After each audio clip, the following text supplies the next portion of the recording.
Welcome to the deep dive. We take your sources and we kind of turn them into these knowledge nuggets. Yeah. The kind you can actually use. Right. Today we're tackling the fascinating world of physics. Oh, yeah. Specifically, we're talking rotation, angular momentum, gyroscopes, Cool stuff. and even a little touch of resonance. Buckle up. It's going to be a wild ride. Definitely. And hey, if you're enjoying this deep dive, don't forget to hit that like button and subscribe to the deep dive channel for more. We have explorations into the wonders of physics, I think what's interesting here is that these concepts, they trip people up a lot. right? Even physics students. Yeah. So let's start by breaking them down, in a way that makes sense. Okay, let's do it. Let's unpack this. Starting with torque. We all kind of get it, right? Intuitively, Yeah. like using a wrench. Uh-huh. A longer handle gives you more turning power. Exactly. But the sources, they take it further. They're showing how torque governs any object rotating in 3D space. It's not just about tightening bolts. Yeah. So it's a much bigger idea. Right. And here's where things get really cool. The sources connect torque to angular momentum. Yeah. It's like an object's resistance to changes in its spin, would you say? Think of a figure skater, right? Hmm. They're spinning. Arms out, they spin slowly. Arms in, they speed up. Mm-hmm. They're changing their angular momentum Mm-hmm. by altering their mass distribution. Yeah. That's a great example. So how does this all relate to those mind-boggling gyroscopes? Right. They seem to defy gravity, staying upright while spinning. The key is understanding that a gyroscope isn't defying gravity, it's cleverly exploiting it. Gravity actually applies a torque to the gyroscope. Right. But instead of making it fall over, this torque causes the spinning axis to slowly rotate. And that's what we call precession. Wait, so I'm trying to picture this. The force of gravity, it gets redirected. Yeah. How does that even work? Imagine pushing a spinning top right at the very top. Instead of falling over, it starts moving in a circle. That's because the force you applied, it gets translated into a sideways motion. Okay. Due to the spinning. It's like the gyroscope is constantly falling in a circle, Ah. always moving at a right angle to the force. So precession it's like a cosmic dance between gravity and angular momentum. Exactly. Yeah. And there's another subtle motion. It's called nutation. It's a slight wobble around that average precessional motion. Okay. Think of it as the gyroscope settling in Gotcha. before it achieves that smooth precession. Okay, that makes sense. Yeah. So we've gone from torque and angular momentum to the fascinating world of gyroscopes. But our deep dive doesn't stop there, right? No. The sources also mention resonance, which seems like a totally different concept. You're right. It is a different concept, but just as fascinating. And what's amazing is how resonance connects phenomena across wildly different scales, from the Earth's atmosphere to the tiniest particles. Now you've got me intrigued. Let's dive into this resonance thing. Imagine pushing someone on a swing, right? Right. If you time your pushes randomly, you won't get much movement. But push at just the right moment, matching the swing's natural rhythm, and you can send them soaring. That's resonance. So resonance is about finding the sweet spot, right? Yeah. Where a little force creates a big effect. Precisely. Resonance happens when a system is driven by an external force, but at its natural frequency. Okay. It's like the system is tuned to respond strongly to that specific frequency. Okay, I'm starting to get the picture. But you said resonance shows up in surprising places, like the Earth's atmosphere. How does that work? Believe it or not, the moon's gravitational pull can actually shake the Earth's atmosphere, like a giant cosmic hand giving it a gentle nudge. Wow. And just like any other system, the atmosphere has a natural frequency. So the moon's gravity is acting like that well-timed push on the swing. Exactly. And the atmosphere, it responds by oscillating at its resonant frequency. It's incredible to think that we actually confirmed this resonance by measuring atmospheric oscillations after the Krakatoa eruption back in 1883. Wow, talk about an unexpected connection.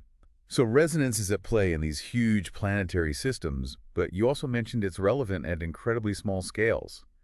Where do we go next in our deep dive? Hold on to your hats. We're about to zoom in from planetary scales all the way down to the world of atoms and even the nucleus itself. But we'll save those fascinating details for part 2 of this episode. Welcome back to the deep dive. We're picking up right where we left off, exploring this fascinating world of resonance. Last time, we went from swinging pendulums and planetary atmospheres to the surprising fact that even something as simple as pushing a swing, involves resonance. Yeah, it's amazing to think about how this one concept applies to such Such vastly different scales. And remember how we touched on the idea that resonance is all about efficiency, getting the most bang for your buck, energy-wise? Yeah, the swing analogy really drove that point home. Yeah. You get way more movement with those well-timed pushes. Exactly. And this principle of efficient energy transfer through resonance is at play in a surprising number of places. For example, remember how we discussed that table salt sodium chloride can exhibit resonance? Yeah, it's kind of mind-blowing to think that even salt has a resonant frequency. What's happening is that the infrared light, with its specific frequency, is transferring energy to the crystal lattice, Uh-huh. causing the ions to vibrate more intensely. It's like the light is shaking the crystal at just the right speed to make it really jiggle. So the infrared light is kind of like the person pushing the swing, Right. and the salt crystal is the swing itself. That's a great way to put it. And this idea of matching frequencies, Yeah. it's key to understanding how energy moves around in the universe. So resonance is like a secret handshake between energy and matter. Mm-hmm. If they're speaking the same frequency language, they can really get things moving. Exactly. And this concept of resonance goes far beyond salt crystals and infrared light. Right. Let's jump from the world of chemistry to the realm of electricity. Remember how we talked about how electrical circuits can behave a lot like mechanical oscillators? Yes. We have capacitors acting like springs, resistors like friction, and inductors like masses. It was fascinating to see those parallels. Well, the sources reveal that those parallels go even deeper. Just like those mechanical systems, electrical circuits can have resonant frequencies too. Wait, so we can build electrical circuits that are tuned to a specific frequency, Yeah. just like a musical instrument? Precisely. And the sources highlight a perfect example. Radio tuners. Okay. By adjusting a circuit's resonant frequency, you can select a specific radio station's broadcast frequency and amplify it. So resonance is how we can pluck a specific radio signal out of thin air. Mm-hmm. I never realized that connection before. Yeah. It's all about matching frequencies. The radio waves from the station are like the push on the swing, and the tuner circuit is like the swing, responding most strongly when their frequencies align. This is blowing my mind. Resonance is everywhere. And we're not done yet. The sources take us even deeper into the world of particle physics, where resonance plays a crucial role in understanding how subatomic particles interact. Particle physics. Now, that's a realm where things get really weird. Right. I'm ready for another dose of mind-blowing insights. Well, get ready, because here's where things get truly strange. Even in the bizarre world of quarks and leptons, resonance still holds sway. The sources give the example of a K-meson and a proton colliding. At a specific energy, they exhibit a resonance. Okay, but what does that actually mean in the context of particle physics? It's not like these particles are physically vibrating. Yeah. Not in the traditional sense, but there's a similar principle at play. When those particles collide at that special energy, their interaction is greatly enhanced, as if they're tuned to each other. And what's even more mind-boggling is that this resonance can be interpreted as the formation of a new, extremely short-lived particle. Wait, so a resonance can create a particle. That's some next-level physics. It's as if the K-meson and proton briefly merge to form a new entity, a resonance, before decaying back into other particles. Wow. It's a fleeting existence, but it has a profound impact on how we understand the fundamental building blocks of the universe. This deep dive has been an incredible journey so far. We've gone from swinging pendulums and salt crystals to radio tuners and the bizarre world of particle physics, all connected by this idea of resonance. But before we wrap up part 2, where are we heading next? In the final part, we'll shift our focus from what resonance is to why it matters. We've seen how it pops up everywhere, but what's the bigger picture? What makes resonance so fundamental to our understanding of the universe? Stay tuned for part 3. Welcome back to the deep dive. We've explored resonance from, massive planetary systems all the way down to the subatomic realm. And I'm still kind of reeling from the sheer scope of it all. Yeah, it's pretty amazing. But we've mostly focused on the what.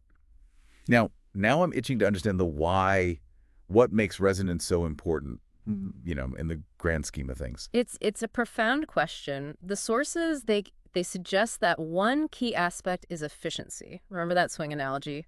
Resonance is all about getting the most oomph with the least effort. Right, like finding that perfect rhythm where a little push sends the swing soaring high. Exactly. Resonance allows for maximum energy transfer, but with minimal input. And the sources suggest this has huge implications for how natural phenomena work. Okay, I'm starting to see the connections now. Okay. We talked about how resonance is crucial for for radio tuners. Right. So that means it allows a weak signal from miles away to be amplified just because it's at the right frequency. Precisely. The tuner circuit is designed to resonate at the specific frequency of the station you want, boosting that signal while filtering out others. This principle goes way beyond radios, too. Think about musical instruments, a violin string, a flute, or a drum head. They all rely on resonance to produce those rich sounds. Wait, so you're telling me that music itself is a result of resonance? That's incredible. In essence, yeah, resonance transforms simple vibrations into the complex sounds we hear as music. But the sources hint at even grander implications. They suggest that resonance might play a role in the formation and stability of celestial objects. Now you're talking cosmic scale. How does resonance fit into the big picture of the universe? We'll take the Earth's atmosphere, for example. Its resonant response to the moon's tidal forces is believed to be a factor in its long-term stability. Wow. And some scientists even theorize that resonance could be involved in the formation of entire planetary systems. So resonance is potentially a cosmic sculptor, Hmm. shaping the very structure of the universe. Yeah. That's mind-blowing. We're only beginning to understand these cosmic connections. But the sources suggest that resonance is a powerful concept for explaining phenomena on a scale we can hardly grasp. This deep dive has been a revelation. I'm starting to see resonance everywhere, not just as a physical phenomenon, but as a fundamental principle. But before we wrap up, is there one final, aha moment the sources offer about resonance? Perhaps the most profound insight is that resonance isn't just about physical vibrations. Okay. It's a fundamental principle of interaction, a way for systems to connect, communicate, and exchange energy. Right. And this principle might extend far beyond physics, influencing phenomena in biology, chemistry, and even social systems. So resonance could be a universal language, connecting diverse fields and revealing hidden patterns in reality. That's a thought I'll be pondering for a long time. Indeed. As we conclude this deep dive, I encourage you to look for the subtle hand of resonance in the world around you. From the swaying of trees to the rhythm of your heartbeat, resonance is a constant presence, shaping the symphony of existence. Thank you for joining us on this incredible journey through the world of resonance. We hope you've gained a new appreciation for this fundamental principle and its mind-blowing implications. Be sure to tune in for the next episode of The Deep Dive, where we'll continue our exploration of the fascinating world of physics.